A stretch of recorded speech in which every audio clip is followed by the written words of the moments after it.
Good morning पिला माने। आज आमे तुम अष्टम श्रेणी विज्ञानर प्रसंग संश्लेष तंतु और प्लास्टिक्स विषय रे पढ़िबा। तेबे आज आमे जानिबा प्लास्टिक्स र प्रकृति और उपयोगिता। तेबे प्लास्टिक्स र प्रकृति विषय रे आस जानिबा। आमे प्रतिदिन विभिन्न प्रकार प्लास्टिक्स व्यवहार करुछे एवं प्लास्टिक्स र गोटे गुण बा प्रकृति होउची नमनीयता। एही नमनीयता प्रकृति जोगु प्लास्टिक्स रो विभिन्न प्रकार आकार और आकृतिर जिनिष प्रस्तुत करा जाई होई थाए एवं एही नमनीयता गुण जोगु आमे विभिन्न प्रकार प्लास्टिक्स मध्य पाई थाउ। आउ एक प्रकृति होउची प्लास्टिक्स रो विद्युत कुपरिवाही। सेथिपई आमे घरे व्यवहार करुथिबा विद्युत तार उपरे गोटे प्लास्टिक रो आवरण दिया जाय थाए। यह व्यतीत विभिन्न स्विच होल्डर विद्युत सरंजाम व्यवहार मध्य कराई थाए एवं आउ एक प्रकृति होउची प्लास्टिक्स रो यह तापर कुपरिवाही। सेथिपई विभिन्न प्रकार रोषेई सामग्री रो हैंडल जेपरि कि प्रेशर कुकर रो हैंडल मध्य प्लास्टिक्स रे तैयारी एवं यह बेकेलाइट श्रेणी रो अंतर्भुक्त।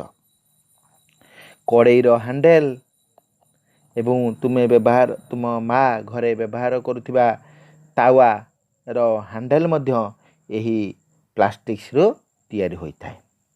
प्लास्टिक साधारणतः भंगुर नुहे, अभंगुर। खूब जोर रे हातुड़ी रे पिटिले केतक प्लास्टिक्स भांगी जाए एवं आउ केतक प्लास्टिक्स अभंगुर। साधारणतः हालुका शक्त और दीर्घकाल मध्य स्थायी होई थाए। एही प्लास्टिक्स गुड़िक मध्य क्षय होई न थाए। सेथिपई विभिन्न प्रकार औषध और रासायनिक पदार्थ को प्लास्टिक रखाई थाए एवं ए प्लास्टिक्स अम्ल क्षार और रासायनिक पदार्थ द्वारा मध्य क्षय होई न थाए। सेथिपई औषध रासायनिक पदार्थ आदि को प्लास्टिक बोतल रे रखा जाई थाए। एतत् व्यतीत प्लास्टिक्स रो एही गुण जोगु एगुड़िक पानी पाइप रूपे मध्य व्यवहृत होई थाए एवं प्रस्तुति बेले एथिरे जे कोनोसी रंग मिसाई एहाको रंगीन करा जाए एवं ताहा दीर्घस्थायी मध्य होई थाए। एवं केतक प्लास्टिक्स अछि जहार नाम होची मेलामाइन। सेगुड़िक अग्नि निरोधक अटे अर्थात एगुड़िक निआरे पोड़िले मध्य ताहा पोड़े नाही, ताहा सेमिति रही थाए एवं एही श्रेणीर प्लास्टिक्स गुड़िक हेउची मेलामाइन। यहा परे आस जानिबा आमे प्लास्टिक्स रो उपयोगिता।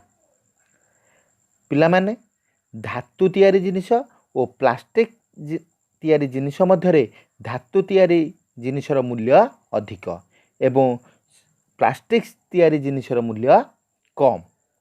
काच और चीनामाटी आदि रे तैयारी जिनिष भंगुर एवं मूल्य मध्य अधिक होई थाए, किंतु प्लास्टिक्स रे तैयारी जिनिष गुड़िक साधारणतः हालुका अभंगुर दीर्घस्थायी सुंदर और सस्ता होई थाए। पिला माने आज आमे प्लास्टिक्स रो प्रकृति और उपयोगिता विषय रे जानले। आसंता काली आमे विभिन्न प्रकार प्लास्टिक्स रो नाम और सेगुड़िकर व्यवहार विषय रे जानिबा। आज पई एतिकी। धन्यवाद।